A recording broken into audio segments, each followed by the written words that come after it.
जैसे जैसे वो कृष्ण नाम बोलती हैं तैसे तैसे मानो ताज बेगम के पूरे शरीर में जैसे कोई स्फूर्ति जैसी आ जाती हो।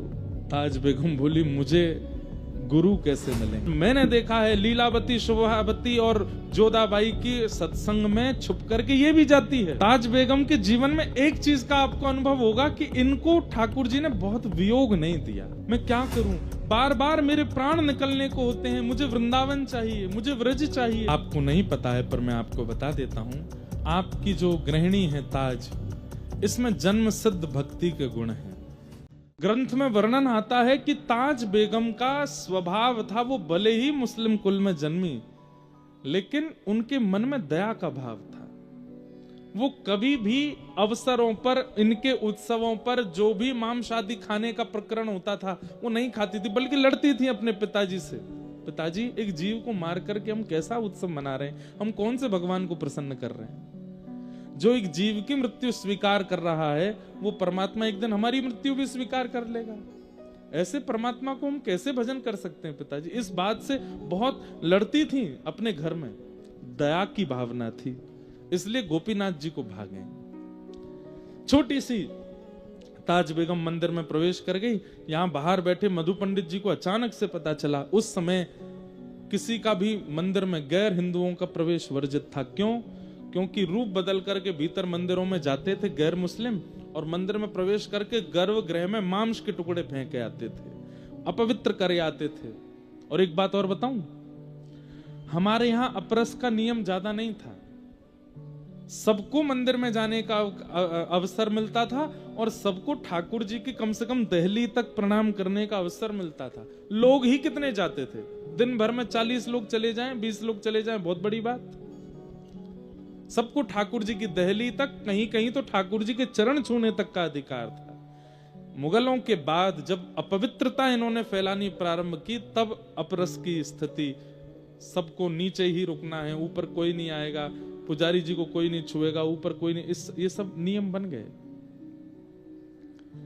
मधु पंडित जी ने जैसे ही देखा कि ये फादल खान की बेटी भीतर घुस गई, उन्होंने तुरंत रायसल राजपूत से कहा, ये गलत है, लेके आओ। बस यहाँ मानो जैसे वो धीरे धीरे जा रही थी, गोपीनाथ जी उसको इशारा करके अपनी ओर बुला रहे थे, ताज बेगम जा रही थी, इतने में ही रायसल आए और हाथ पकड़ के बाहर ले आए।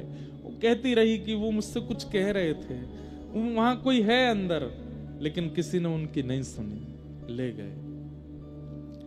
ये प्रथम बार मिलन हुआ ताज बेगम का ठाकुर जी से, बस एक अनुभूति जैसी हुई। उसके बाद धीरे धीरे ताज बेगम बड़ी हुई, मदरसों में जाके पढ़ती थी, अपने धर्म के ही सब चीजें वो सीखने लगी, करने लगी, धीरे धीरे सब उनका हुआ, बड़ी हुई। एक बार फादल खान को अकबर ने दिल्ली बुलाया और फादल खान अपनी पुत्री ताज बेगम को लेकर के गए।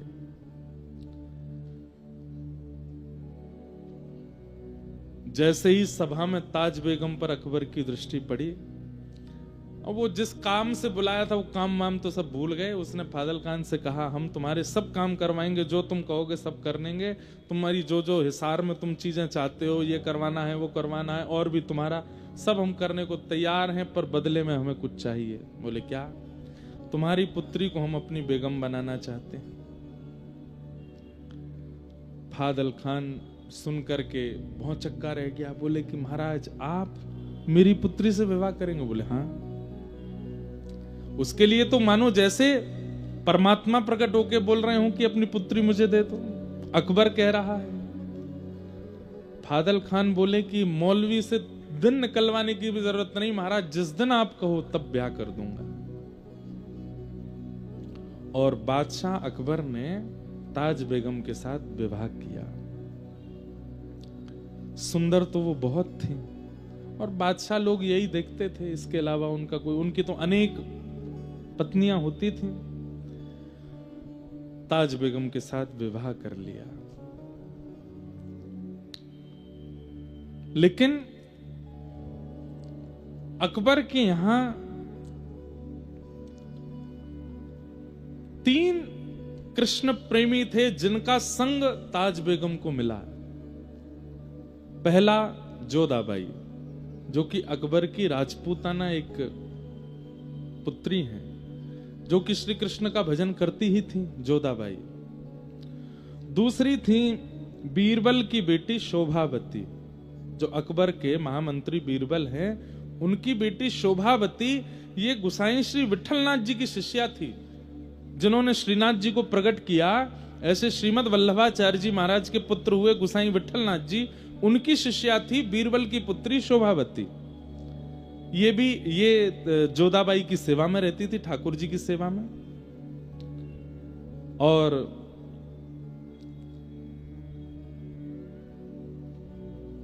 तीसरी हुई वृंदावन दास जी, एक थे, उनकी बेटी लीलावती।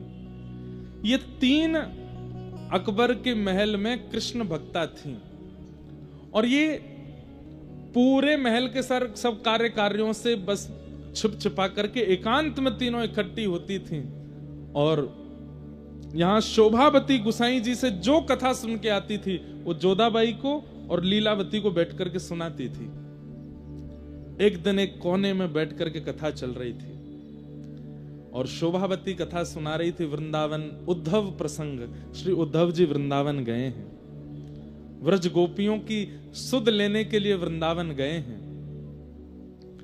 और बस वही प्रसंग कहते कहते नंद बाबा की स्थिति, यशोदा मैया की स्थिति, गोपियों की स्थिति, सखाओं की स्थिति, वृंदावन की स्थिति, यमुना जी की स्थिति कहते कहते श्री किशोरी जी की स्थिति जब कहने लगे, जोधाबाई और लीलावती तो मानो जैसे रो रो करके बेहाल हो रही थी। और उसी समय ताज बेगम नई नई आई है, महल देख रही थी, पूरा घूम रही थी, एक एक कोने देख रही थी। ताज बेगम वहां पहुंच जाती है, और वहां पहुंच करके चुपके से देखती है कि ये सब रुदन क्यों कर रहे हैं, इनके रुदन का कारण क्या है। और बैठी बैठी बस वो बाहर से सुनने लगी कि क्या बात है। और शोभावती के मुख से, जब किशोरी जी के मुख से गाया गया भ्रमर गीत, मधुपक तब बंधो मास्पृशांग्रिम सपत्न्या कुछ विलुलित माला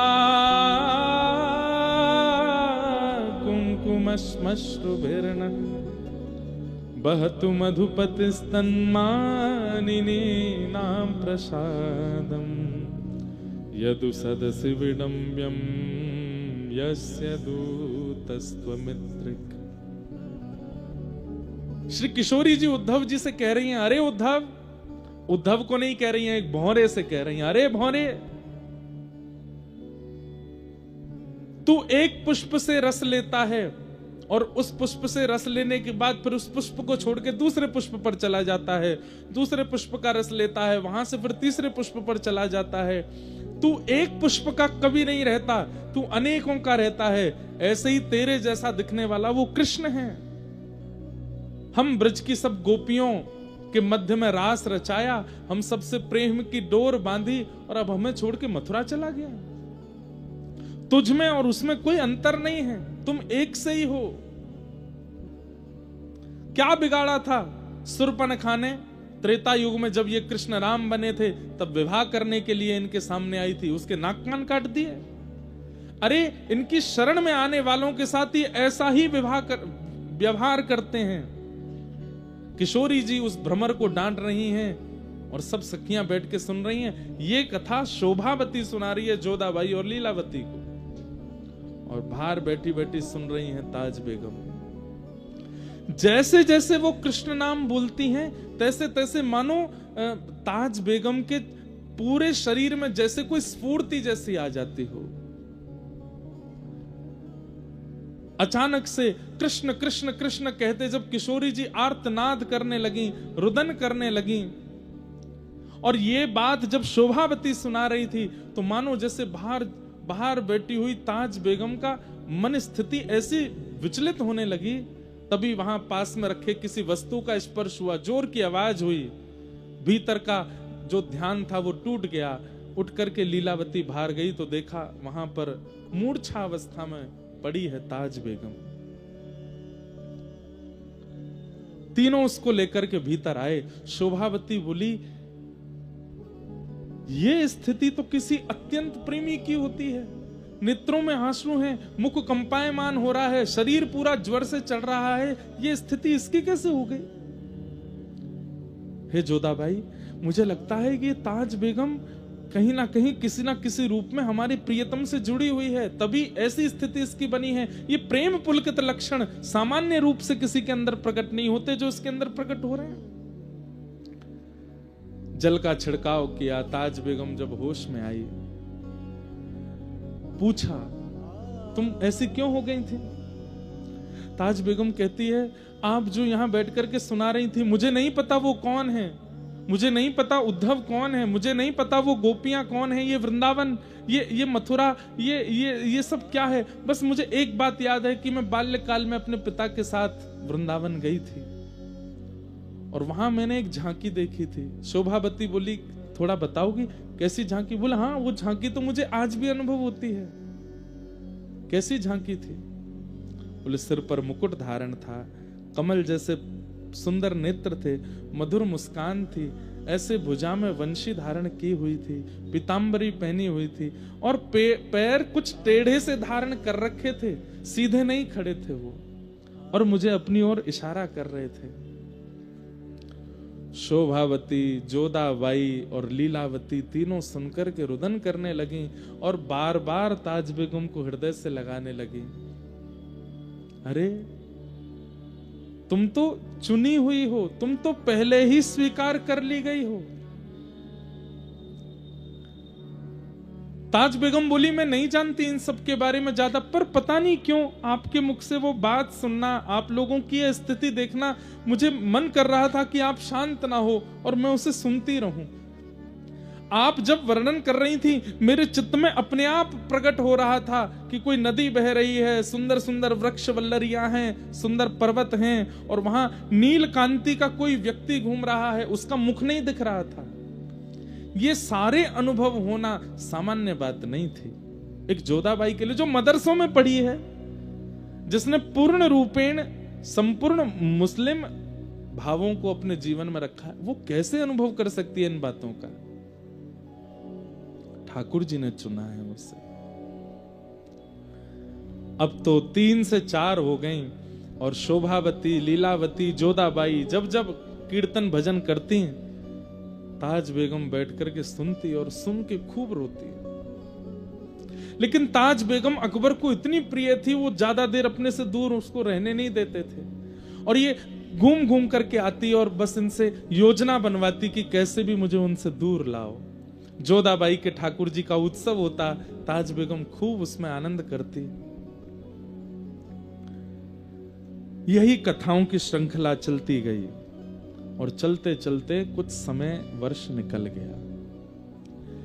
आज ताज बेगम शोभावती से कहती है, मुझे ऐसा क्यों लगता है कि मैं एक जगह रुक गई हूं, उससे आगे नहीं बढ़ पा रही हूं। मैं एक स्थान पर ही, एक भाव में ही हूं, उससे ऊपर मेरे भाव जा नहीं पा रहे हैं। आप नित्य कथा सुनाती हैं, पर मेरी स्थिति एक ही जगह, मानो जैसे मैं कहीं फंस गई हूं। उससे आगे बढ़ने का, इस पथ पर और आगे जाने का, जिस प्रियतम की आप चर्चा सुनाती हैं, उनसे और मिलने का और क्या उपाय हो सकता है? तब शोभावती कहती है, गुरु आश्रय, शरणागति, गुरु दीक्षा, ब्रह्म संबंध, यही हैं वो नियम जिनसे कोई गुरु तुम्हें स्वीकार, मतलब भगवत प्राप्त व्यक्ति तुम्हें स्वीकार करे तो तुम्हारी गति बढ़ने लगेगी। ताज बेगम बोली, मुझे गुरु कैसे मिलेंगे? बोले, मेरे गुरुदेव गुसाई श्री विठलनाथ जी हैं, तुम चाहो तो उनसे दीक्षा ले लो। बोले, कैसे लूंगी मैं? मुझे कभी बादशाह जाने नहीं देंगे, और बादशाह आप लोग जानते हैं कि वो 24 घंटे मेरी पहरेदारी सी करते रहते हैं, पूछते रहते हैं कहां है ताज, कहां है ताज, कहां है। उन्हें 24 घंटे मैं चाहिए हूं। इन सबके बीच से निकल करके गुरु आश्रित होना, ये कैसे होगा? बहुत ध्यान से सुनिए, आज पहली बार हम इतने विस्तार से सुना रहे हैं ताज बेगम का चरित्र। तब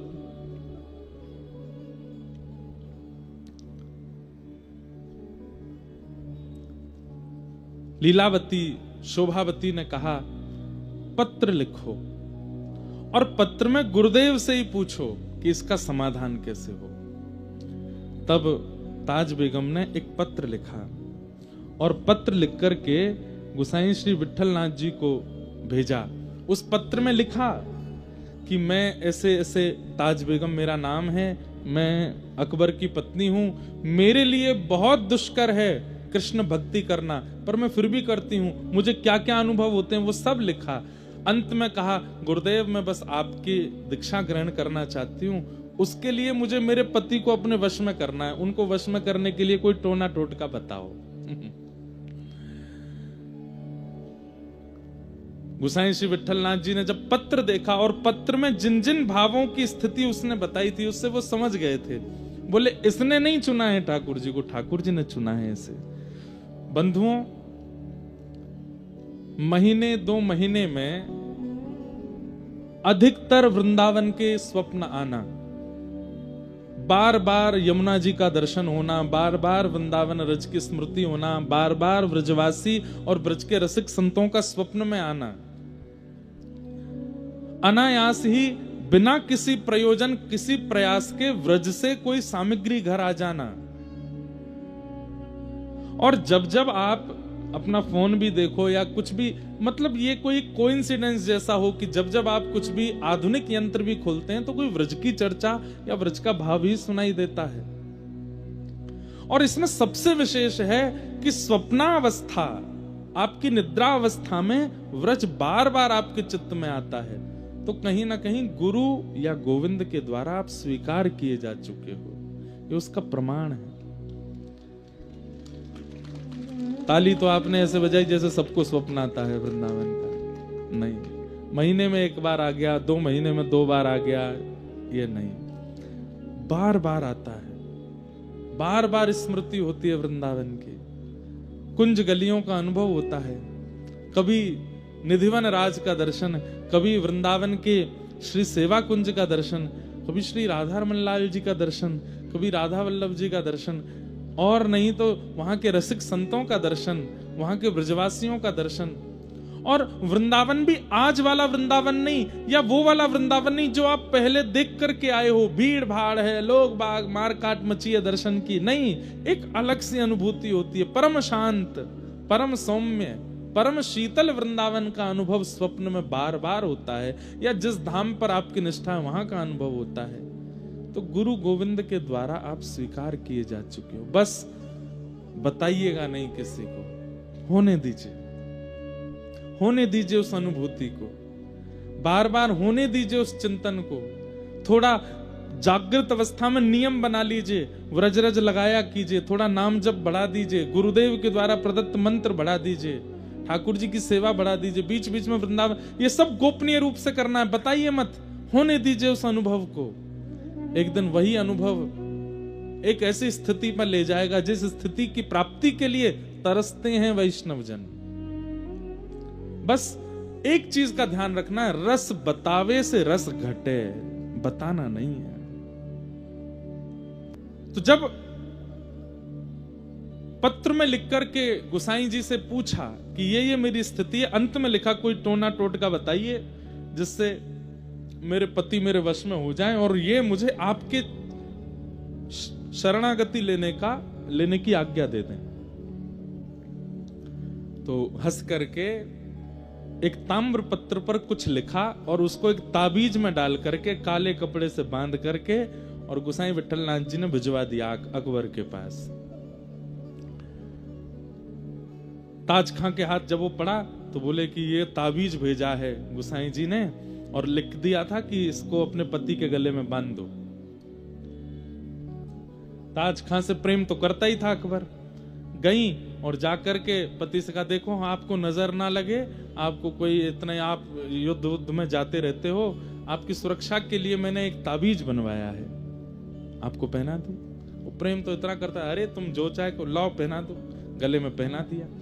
अब अकबर की 1, 2, 3, 4 नहीं, अनेकों पत्नियां थीं। वो सब ताज बेगम से चिढ़ती थी। उन सब ने ये देखा कि इसकी कोई ऐसी बात निकाल के लाओ कि जो हम अकबर को बताएं तो वो इसको त्यागे। तब किसी ने बताया, बोले कि जोधाबाई तो हिंदू है, उसको तो अकबर ने आज्ञा दी है कि तुम अपना भजन कीर्तन करो, पर मैंने देखा है लीलावती, शोभावती और जोधाबाई की सत्संग में छुप करके ये भी जाती है। और कहीं ना कहीं अकबर के गले में जो ताबीज है, इसने किसी हिंदू फकीर से बनवा के मंगवाया है अकबर को अपने वश में करने के लिए। ये बात जाकर के अकबर को बता दी। अकबर ने ताज बेगम को हाजिर किया, बोले ये ताबीज किसी हिंदू फकीर ने बनाया, क्या ये बात सत्य है? ताज बेगम बोली, जी ये सत्य है। और क्या तुम जोधाबाई के सत्संग में और वो लीलावती शोभावती की कथा होती है, तुम उसमें जाती हो? हाँ मैं जाती हूं। बोले दंड तो तुमको दूंगा, लेकिन पहले मैं ताबीज खोल के इसके अंदर क्या लिखा है, क्या डाला है वो देखूंगा। और ताबीज खोल करके उसने अंदर से पत्र जब निकाला तो अंदर क्या लिखा था उसमें, कामन तामन टोटका। गोसाई जी विठलनाथ जी ने लिखा है, कामन तामन टोटका यह सब डारो धोए, पिया कहे सो कीजिए, आप ही ते बस होए। क्या लिखा था कि ये कामन तामन टोटका टोना आदि इन सबको छोड़ो, तुम्हारा पति जो कहे वो करो, उसी में तुम्हारी भलाई है। ये लिखा था उसने। ये पढ़ करके अकबर तो बड़ा खुश हुआ, बोले फकीर तो बहुत अच्छे हैं, इन्होंने तो स्पष्ट लिख दिया है कि ये टोना टोटका वगैरह इन पे भरोसा मत करो, पिया कहे सो कीजिए, आप ही बस हो। मेरा मन हो रहा है, अरे ये ताबीज तो बहुत अच्छा है, ये ताबीज तो है, तुम सब इसकी शिकायत, तुम सबको भी ऐसे ताबीज बनवाना चाहिए, पिया कहे सो कीजिए। गुरु कृपा कैसे होती है। मेरा मन हो रहा है इनसे मिलने का कि कौन है ये फकीर, कौन है। ताज बेगम का तो हाथ पैर कांपने लगा, कैसी गुरु कृपा। ताबीज में ऐसा क्या लिख के दिया है कि वो राजा के मन में, अकबर के मन में आ गया कि मुझे मिलना है इनसे। बोले गोवर्धन में विराजते हैं गोसाई श्री विठलनाथ जी, चलो इनको मिलके आते हैं। इतना अच्छा बेगमों को ज्ञान देने वाले फकीर को तो मिलना चाहिए। निकल पड़े ताज बेगम के साथ गोवर्धन। तलहटी में पहुंचे। अब अकबर बादशाह तो पूरे भारत का है, तो उसके आगे तो आना पड़ता था। गोसाई जी वैसे किसी बादशाह को देख के, हमारे ब्रज के संत ज्यादा उसको देते नहीं थे, लेकिन अकबर में थोड़ा, आप अकबर को देखें, इस पे संतों की बड़ी कृपा। स्वामी श्री हरदास जी का चित्र जो आज पूरे विश्व को मिला, ये अकबर ने बनवाया था। स्वामी श्री हरदास जी का चित्र जो वीणा हाथ में लेके हम सब दर्शन करते हैं, वो अकबर ने बनवाया था। और कहते हैं जहां पर अकबर बैठ के नमाज पढ़ता था, वहां पर मीराबाई का और गोस्वामी तुलसीदास जी का और स्वामी श्री हरदास जी का, इनके चित्र लगे रहते थे। इनका नित्य दर्शन करता था वो। गोसाई श्री विठलनाथ जी के पास गए, वहां जाके उनका दर्शन किया, सब बातचीत हुई। लेकिन गोसाई जी तो अंदर की बात जानते हैं कि ताज बेगम तो चरणाश्रित होने आई है। तब कहा कि आपकी बड़ी कृपा है, आपने मेरी पत्नी को, ये ज्ञान तो सबको मिलना चाहिए, आपने बहुत अच्छा लिखा, मेरा मन हो गया आपसे मिलने का। तब उन्होंने कहा, आपको नहीं पता है पर मैं आपको बता देता हूं, आपकी जो गृहिणी है ताज, इसमें जन्म सिद्ध भक्ति के गुण हैं हमारे ठाकुर के प्रति। अकबर ताज की ओर देखे, ताज बेगम कुछ ना कहे। क्या ये सत्य है? बोले जी। लेकिन इस पर आप कुछ कर नहीं सकते। देखिए वो आपका कुछ बुरा नहीं चाहती हैं, और ये तो स्वतंत्रता है, वो किसी को भी भजे। वो मुसलमान है, लेकिन आप तो जानते हैं ये कायम खां परिवार से हैं, इनके पूर्वज तो हिंदू ही थे। इनके मन में थोड़ा कृष्ण भक्ति है, तो ये चरणाश्रित होना चाहती हैं, मुझे करने दीजिए। अकबर बोला, मैं रात्रि भर सोचूंगा। लेकिन अकबर के ऊपर भी कैसी कृपा, रात भर सोच के उसने सुबह आज्ञा दे दी। बोले ठीक है, तुम इनसे गुरु दीक्षा ले लो। और आज वो नाच रही हैं, नृत्य कर रही हैं गोवर्धन की तलेटी में। ताज बेगम के जीवन में एक चीज का आपको अनुभव होगा कि इनको ठाकुर जी ने बहुत वियोग नहीं दिया। वियोग दिया है, अंतिम समय में आएगा वो चरित्र भी, पर प्रारंभिक समय में इनको बड़ी अनुकूलताएं मिली। बहुत जल्दी जल्दी भक्ति का मार्ग प्रशस्त होता चला गया। और गोसाई श्री विट्ठलनाथ जी से इन्होंने चरण शरणागति प्राप्त की। प्राप्त करने के बाद गोसाई जी ने इनको मंत्र आदि दे दिए और कहा अब सेवा वेवा तो तुम्हारे यहाँ होगी नहीं, बस तुम ये मंत्र जप लिया करना, जाओ। और ताज बेगम वापस दिल्ली आ गई। यहाँ पर जोधाबाई ने और आदि वो जो दो सखियां और थीं, शोभावती और लीलावती, उन्होंने उत्सव मनाया ताज बेगम के इस मंगलमय दिवस का। आज गुरु दीक्षा हुई है। ताज बेगम अब लिखने लगी हैं। गुरु कृपा होते ही लिखना प्रारंभ हो गया। और ताज बेगम सबसे पहला क्या लिखती है? छैल जो छबीला सब रंग में रंगीला बड़ा, छैल जो छबीला सब रंग में रंगीला बड़ा, चित्त का अड़ीला कहू देव तो सुन्यारा है। माल गल सोहे नाक मोती सेत जो है कान, कुंडल मन मोहे लाल मुकुट सिर धारा है।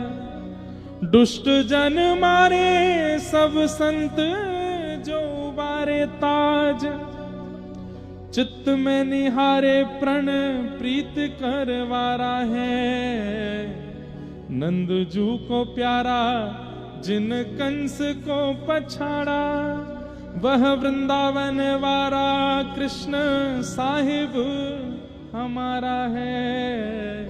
वह वृंदावन वारा कृष्ण साहिब हमारा है। और ताज बेगम लिखती हैं और सुनकर के जोधाबाई आदि सब निहाल हो जाती है। एक बात तो मैं कहता हूं बंधुओं, जो पाएगा वो गाएगा, वो बिना गाए रह नहीं सकता। और पाए बिना गा रहा है, बिना पाए ही गा रहा है, तो इसका मतलब पाने वाला है। गा रहा है तो इसका मतलब पाने वाला है। गाने वाले की दो ही स्थिति हो सकी, या तो पा चुका है या पाने वाला है। आजकल भी कई लोग रचनाएं करते हैं, पर रचनाओं में लोक रंजन की भावना ज्यादा होती है।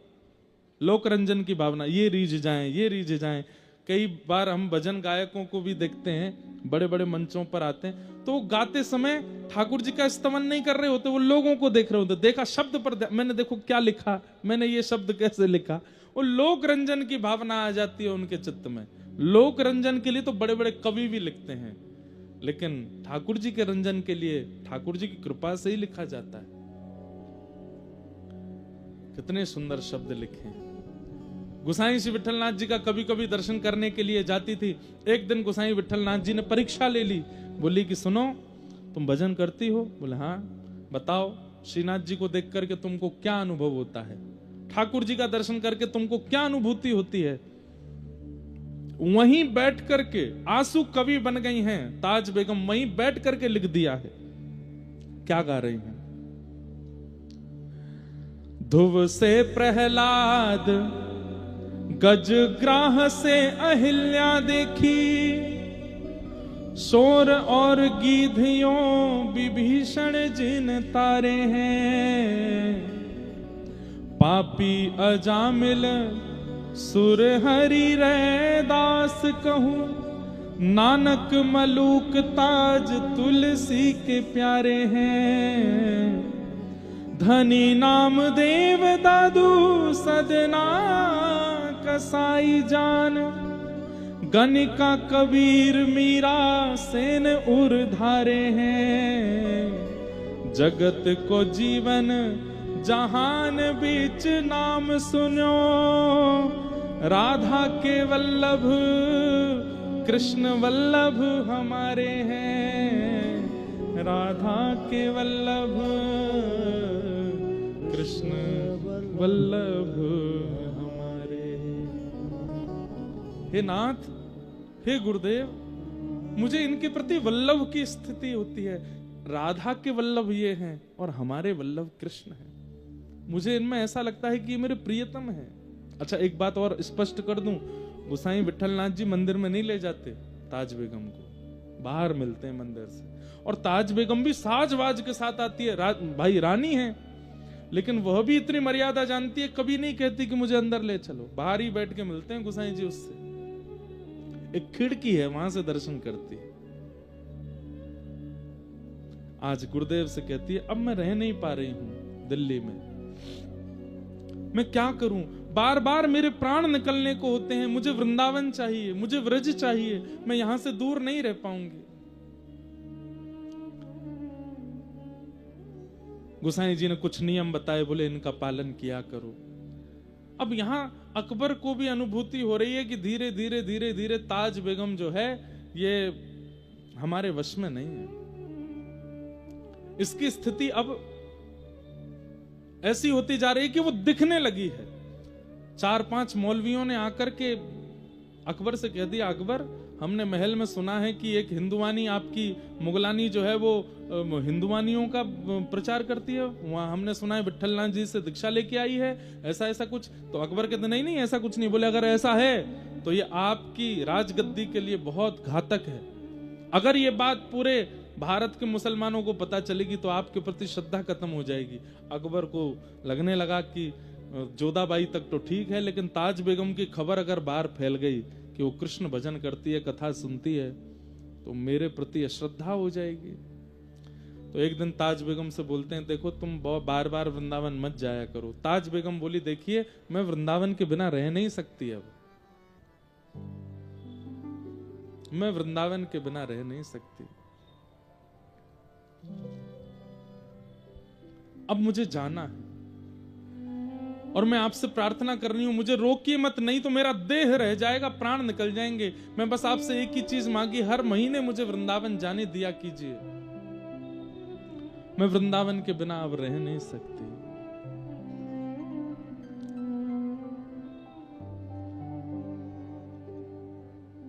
कन्हैया कन्हैया पुकारा करेंगे, लताओं में ब्रज की गुजारा करेंगे। कन्हैया कन्हैया पुकारा करेंगे, लताओं में ब्रज की गुजारा करेंगे। हो जो रूठेंगे हमसे वो बांके बिहारी,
बना के हृदय में हम प्रेम मंदिर, बना करके हृदय में हम प्रेम मंदिर, ओ वहीं उनको झूला झूलाया करेंगे, वहीं उनको झूला झुलाया करेंगे, वहीं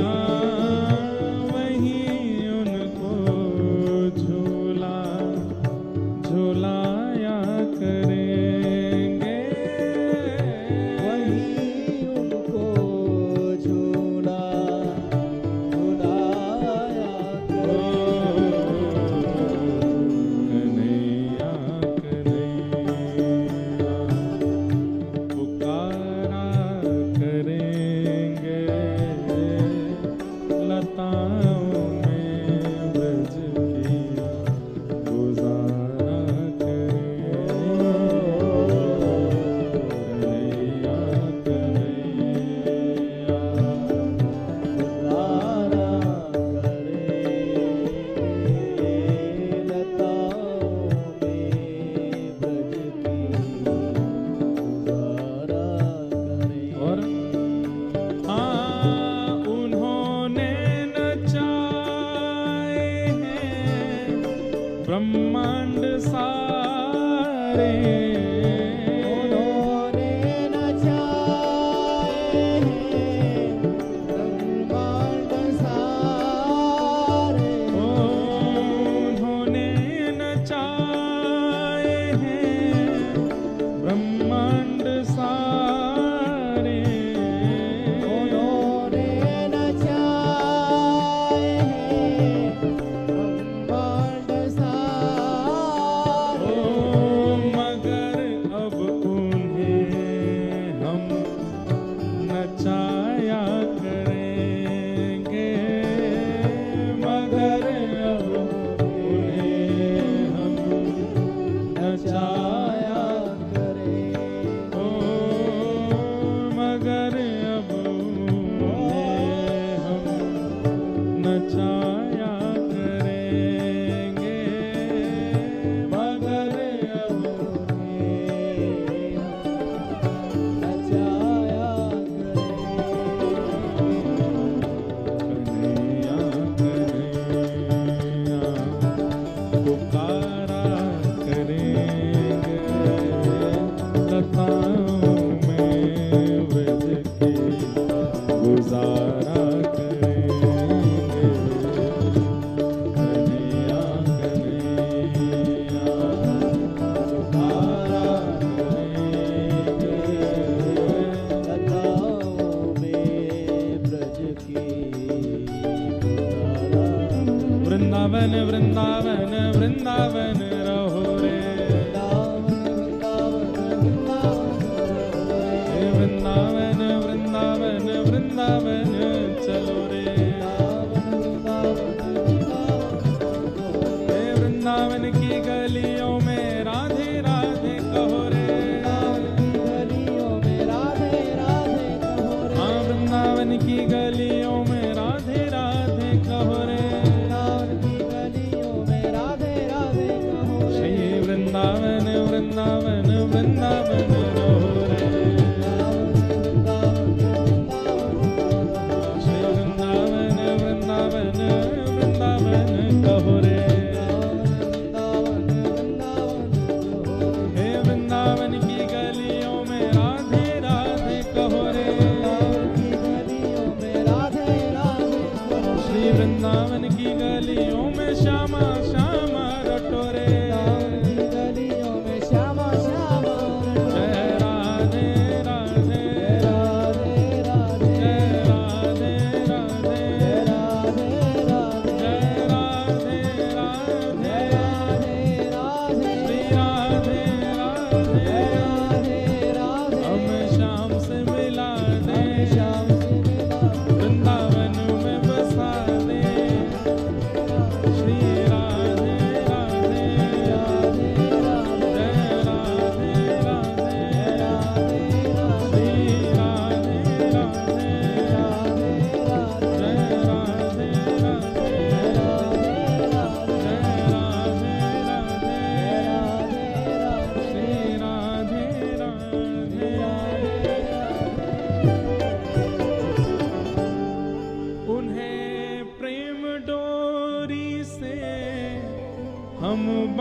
जाया करेंगे, फिर वो कहाँ भाग जाया करेंगे।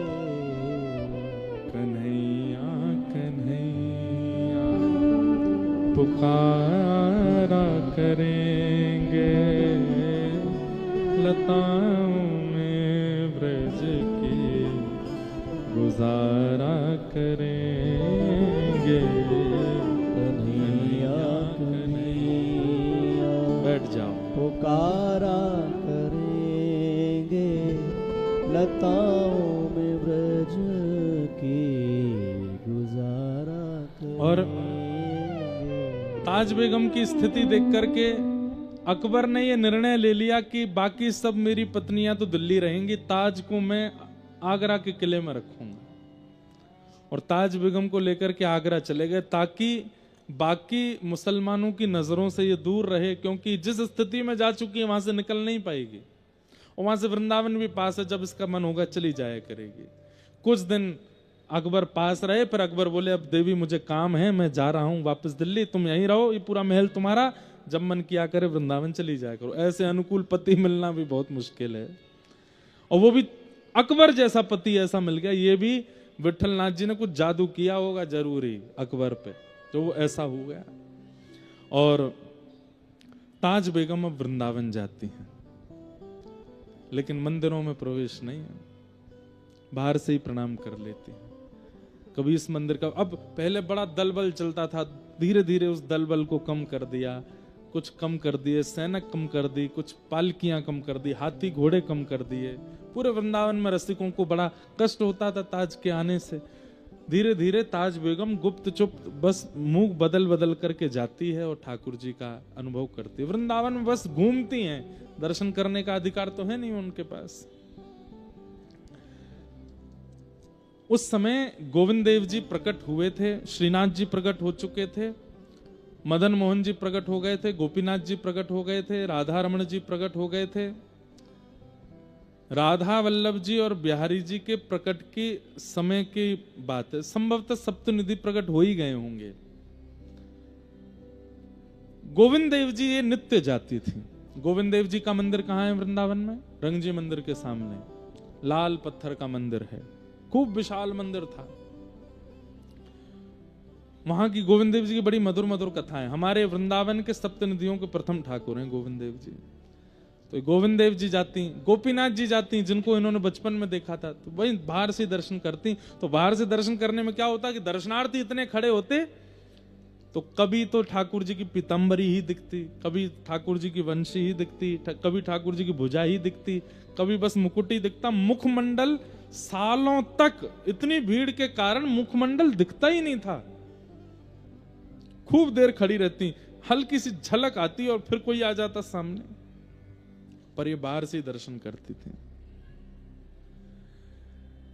अंदर नहीं जाती थी, नियम नहीं तोड़ती थी। लेकिन सालों साल दर्शन करते करते करते एक दिन इनको गुस्सा आया और ठाकुर जी से बोले, मैं भीतर नहीं आ सकती क्योंकि मैं मुगलानी हूं, पर आप तो बाहर आ सकते हो, आप क्यों नहीं आते? क्या मेरे भजन में, क्या मेरे साधन में, क्या मेरे भाव में कोई कमी है जो आप बाहर नहीं आते? अरे आपको जगत का नाथ कहा जाता है, तो फिर अकेले हिंदुओं पर कृपा क्यों कर रहे हो? क्या हम मुसलमान जगत में नहीं आते? और आपको मेरे मुस्लिम भेष से इतनी तकलीफ है, तो चलो आज बन के आती हूँ हिंदुआनी। और आज गई हैं, हाथों में मेहंदी लगाई, पैरों में महावर लगाए, बुर्का आदि जैसा कुछ पहनती थी, आज घेरदार पहना है स्वरूप, सिर पर चुनरी डाली, अपने केश के बीच में सिंदूर लगाया है, हाथों में चूड़ियां पहनी हैं। और जैसा एक हिंदू प्रवेश हमारे माताएं बहनों का जैसा स्वरूप होता है, वैसा स्वरूप बना करके, पैरों में पाजे वादी पहन करके, और बिल्कुल मानो ऐसा लग रहा था कोई राजपूतानी आ रही है। आज श्रृंगार करके आई और गोविंद देव जी के सामने खड़े होकर के ताज बेगम ने एक पद गाया, सुनो दिल जानी मेरे दिल की कहानी, सुनो दिल जानी मेरे दिल की कहानी, तेरे हाथहु बिकानी, तेरे हाथहु बिकानी, बदनाम भी सहूंगी, सुनो दिल जानी मेरे दिल की कहानी। शब्दों में थोड़े उर्दू शब्द हो सकते हैं क्योंकि मुसलमान हैं। देव पूजा ठानी में नवाज हूँ भुलानी, तजे कलमा कुरान तेरे गुणन गहूंगी मैं। क्या देखना चाहते हैं आप? गोपियां आई थी, मैंने सुना था लीलावती जब कथा सुनाती थी दिल्ली में, वो कहती थी कि जब गोपियां सब छोड़ करके आपकी शरण में आई, आप उनसे भी पूछ रहे थे कि क्यों चली आई हो। तब गोपियों ने कहा था, मयिवम विभोर हति भवान गदितुम नृशंसम संत्यज्य सर्व विषयाम स्तवपाद मूलम। हम सब छोड़ के आपकी शरण में आई हैं क्योंकि आप ही कहते हैं प्रेम गली अति सांकरी तामे दो ना समाए। जिस हृदय में आप बसते हैं उस हृदय में कुछ और नहीं होना चाहिए, इसलिए सब छोड़ करके गोपियां गई थी आपके पास। मैं भी सब छोड़ के आई हूं, सब छोड़ दिया मैंने। देव पूजा ठानी, आप, मैंने सुना कि शंकर जी पर जल चढ़ाने से आप प्राप्त होते हो, तो मैं शिव जी का आराधन करने जाती हूँ। मैंने सुना यमुना स्नान से आप मिलते हो, तो मैं यमुना स्नान करती हूँ। मैंने सुना गले में कंठी माला पहनने से आप मिलते हो, मैं गहने नहीं पहनती, पूरे गले में कंठी माला पहन के रहती हूँ। कैसे भी मिलो तो सही। देव पूजा ठानी मैं नवाज हूँ भुलानी, तजे कलमा कुरान तेरे गुणन गहूंगी मैं, सुनो दिल जानी मेरे दिल की कहानी। तेरे हाथहु बिकानी, तेरे हाथहु बिकानी, बदनाम भी सहूंगी, सुनो दिल जानी। अगर आपको लगता है कि मैं आगरा में रहती हूं इसलिए आप मुझे नहीं मिल रहे, तो चलो ब्रजवास कर लूंगी। वृंदावन के बाहर सीमा पर एक निवास बना लिया, वहां रहने लगी। उसके बाद फिर 1 वर्ष प्रतीक्षा करी कि मैं भीतर नहीं आ सकती, लेकिन आप तो आ सकते हो बाहर। नहीं आए ठाकुर जी। फिर एक दिन श्रृंगार करके आई, फिर रोने लगी सामने आके। और क्या कह रही हैं? सांवला सलोना सिर ताज सिर कूले दिए, तेरे नेह दाग में निदाग हो रहूंगी मैं, सुनो दिल जानी मेरे दिल की कहानी। तेरे हाथहु बिकानी, तेरे हाथहु बिकानी, बदनाम भी सहूंगी, सुनो दिल जानी। नंद के कुमार हे कुमार, हे कुमार,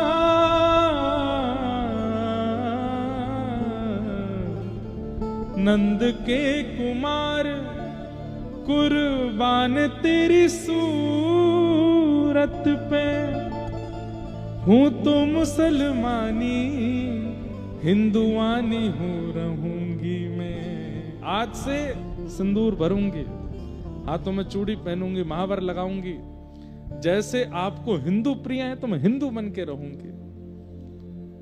सुनो दिल जानी मेरे दिल की कहानी। तेरे हाथहु बिकानी, तेरे हाथहु बिकानी, बदनाम भी सहूंगी, सुनो दिल जानी।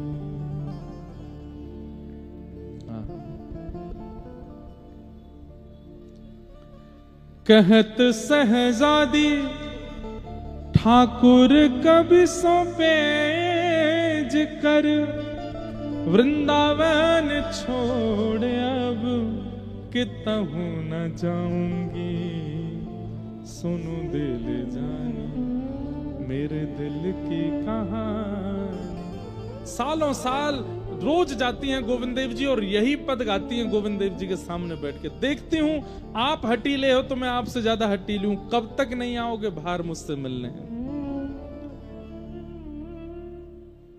दर्शन बंद होने के बाद ताज बेगम निकल जाती थी, कोई संत महापुरुष कोई सत्संग कर रहे होते तो वहां बैठ के सुनती थी। भोजन पानी त्याग दिया है कि नहीं मिलेंगे तो फिर अन्न ग्रहण नहीं करूंगी, मैं मंदिर की पवित्रता देख के भीतर नहीं आऊंगी, पर आपको बाहर आना पड़ेगा, मेरी जिद है अब।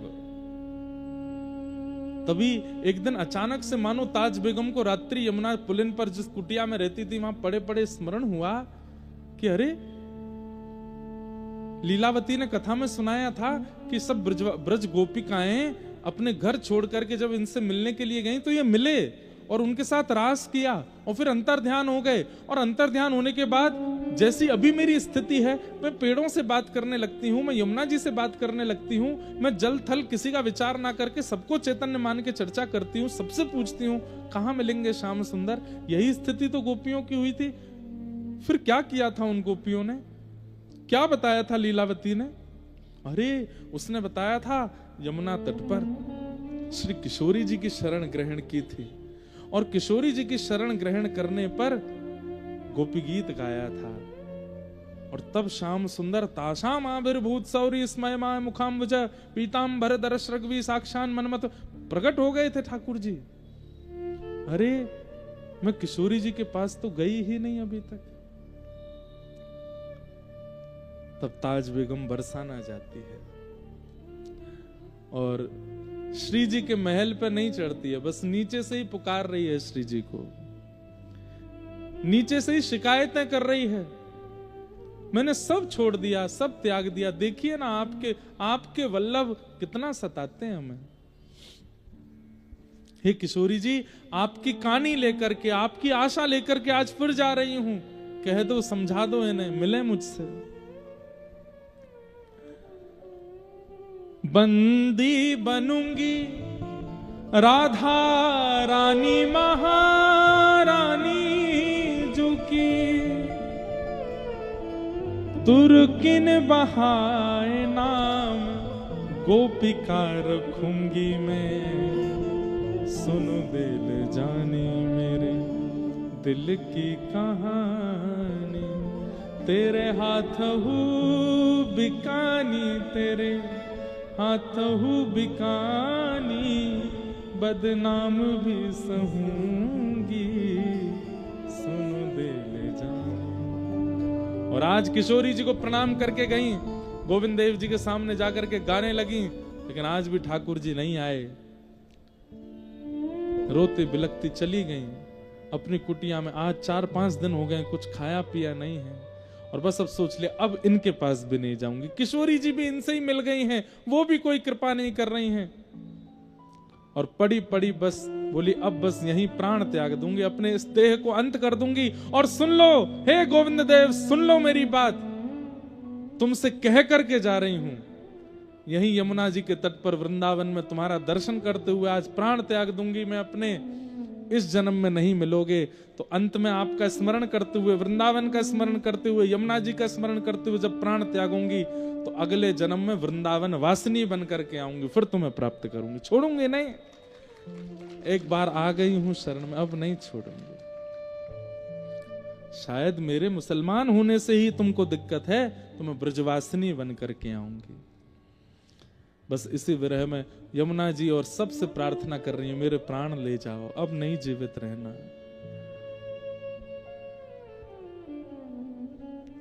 तभी गोविंद देव जी अपने भोग प्रसाद का थाल एक अपनी पीतांबरी में बांध करके अपने कंधा पर धर, ये बड़ा थाल है, धर के निकल पड़े मंदिर से।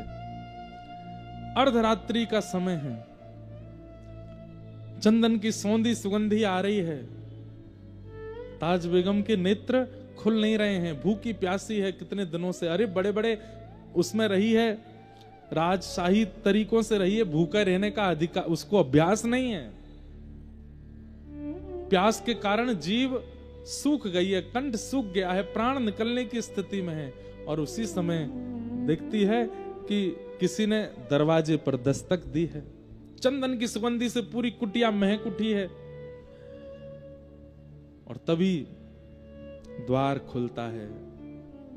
आहा, वरहा पीडम नटवर वपुः कर्णयो कर्णकारम बिभ्रतवासः कनक कपिसं वैजयन्तीं च मालां वंशी विभूषित करा नवनीर दाभात पीतांबरा अरुण बिंब फलाधरोष्ठात कमल नयन श्याम सुंदर की ऐसी मधुर झांकी। अपने कंधे पर थाल लिए, दूसरा हाथ अपने कमर पर रखे और थाड़े हैं। अरे ताज, तो को भूख ना लगे? देख करके तो ताज बेगम बस अपने होश खो बैठी है। श्याम सुंदर, गोविंद देव, मेरे मदन मोहन, मेरे साहिब आप हैं क्या? हाँ, मैं ही आया हूं। मूर्छित हो गई, वहीं मूर्छित हो गई। ठाकुर जी अपना थाल रखे, ताज बेगम के सिर पर अपना हाथ फेरने लगे, उसके अश्रु पोंछे और बस ये क्षणिक सी कृपा करके ठाकुर जी वहां से अंतर ध्यान हो गए। कोई कहता है ठाकुर जी घर आएंगे तो हम ऐसा करेंगे, ठाकुर जी घर आएंगे तो हम अंगना सजाएंगे, दीप जलाएंगे। अरे ठाकुर जी घर आएंगे, बेहोश हो जाओगे आप, उनकी रूप झांकी सह नहीं कर पाओगे। और एक बात बोलूं, ठाकुर जी घर आए और आप कुछ कर पाए तो समझो ठाकुर जी ने कोई और आया है। ठाकुर जी घर आए तो कुछ नहीं होगा, कुछ कर ही नहीं पाओगे, बैठे रह जाओगे, स्तब्ध मूर्तिमंत हो जाओगे, आपकी इंद्रियां शिथिल हो जाएंगी। ठाकुर जी चले गए, अपनी पीतांबरी और पीतांबरी में बंधे थाल को छोड़ गए। थोड़ी देर बाद जब होश आया, रोने लगे। निकल करके बाहर पूरे वृंदावन की परिक्रमा रोते हुए लगाया। कहां चले गए श्याम सुंदर, कहां चले गए आप? नहीं मिले। देखा सुबह का सूर्योदय हो रहा है, कुटिया पर आ गई है, पूरे वृंदावन को देख लिया, लेकिन ठाकुर जी नहीं मिले।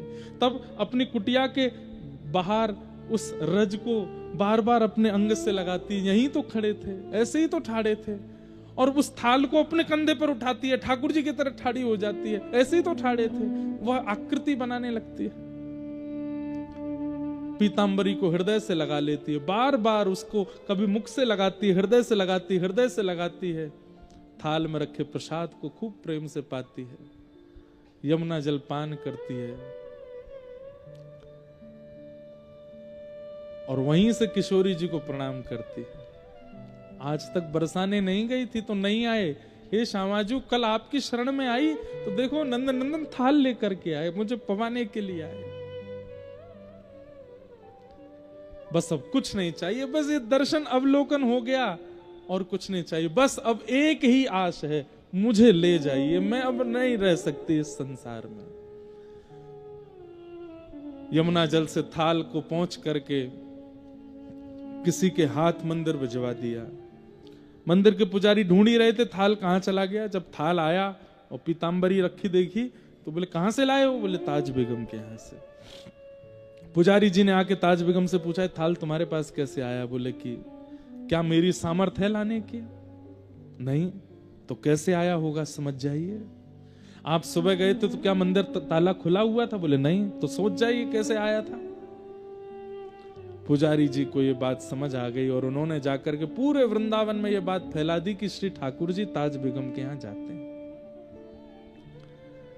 अब तो यश होने लगा ताज बेगम का, घबरा गई इससे, ये नहीं चाहिए था मुझे। अब तो जहां से निकलती हैं लोग प्रणाम करते हैं, दंडवत करते हैं। अब तो मंदिर के द्वार खोल दिए, बोले भीतर आ जाओ दर्शन कर लो।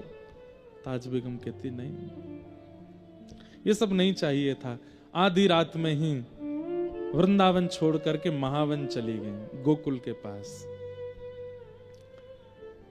भ्रातः तिष्ठ टले टले विटपिनाम ग्रामेषु भिक्षामटः स्वच्छंदम पिबयामुनम जलमलम चीराणि कंथाम कुरु सम्मानम कलयाति घोर गरलम। भक्ति में सबसे बड़ा विष क्या है?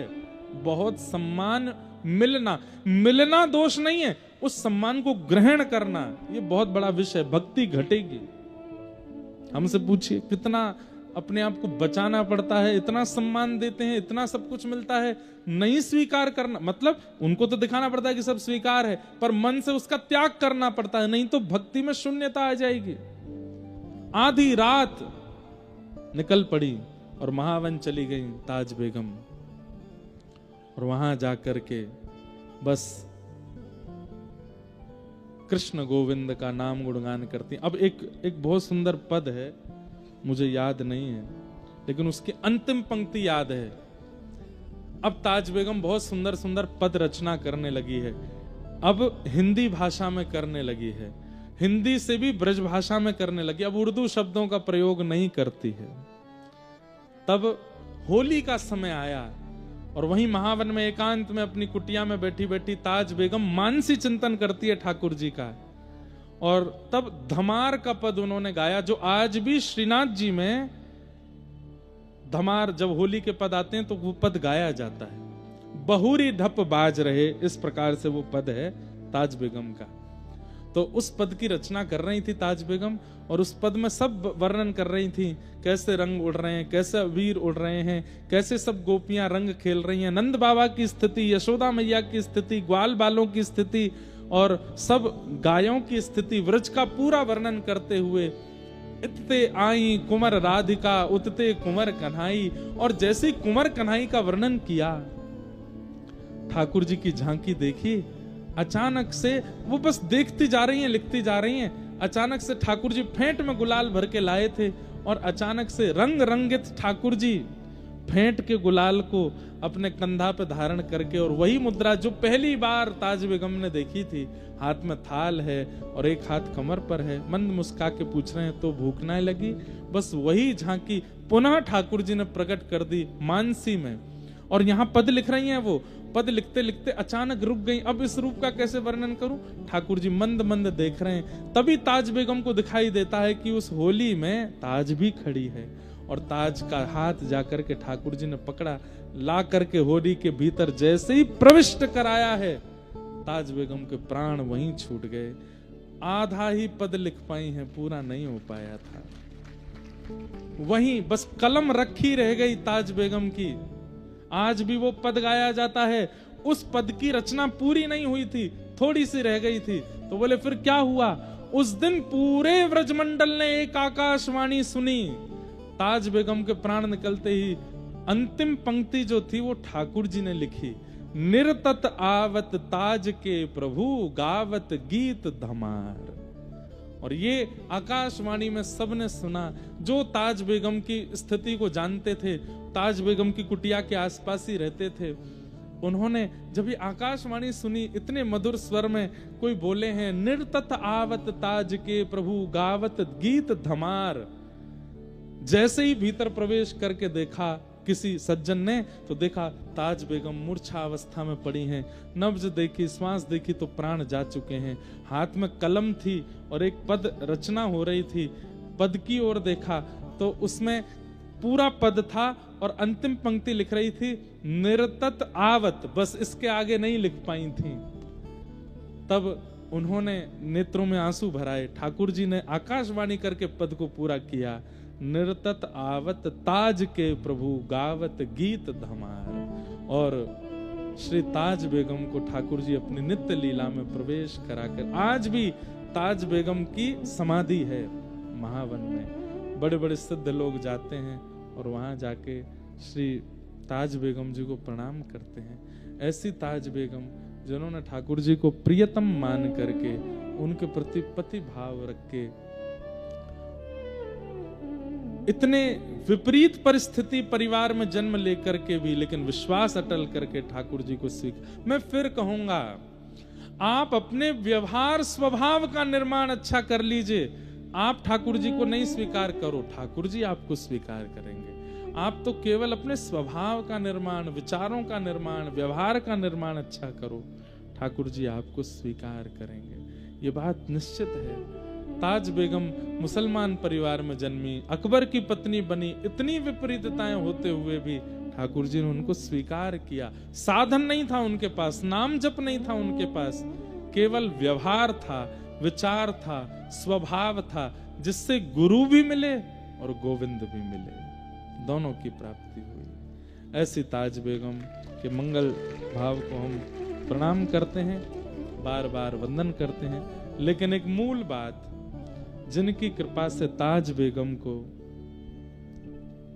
ठाकुर जी की प्राप्ति हुई, कौन है? श्री किशोरी जी, हमारी श्री राधा रानी। उनकी कृपा के बगैर तो ठाकुर जी प्राप्त होंगे ही नहीं। उन्हीं की कृपा से, उन्हीं के भाव से शाम। तो अब ये बात है कि वृंदावन रसिकों को श्री जी को मनाना चाहिए, उनकी अनुकूलता धारण करो और श्री जी प्रसन्न हो जाएं, तो श्री जी प्रसन्न होकर के ठाकुर जी की प्राप्ति करा देते हैं।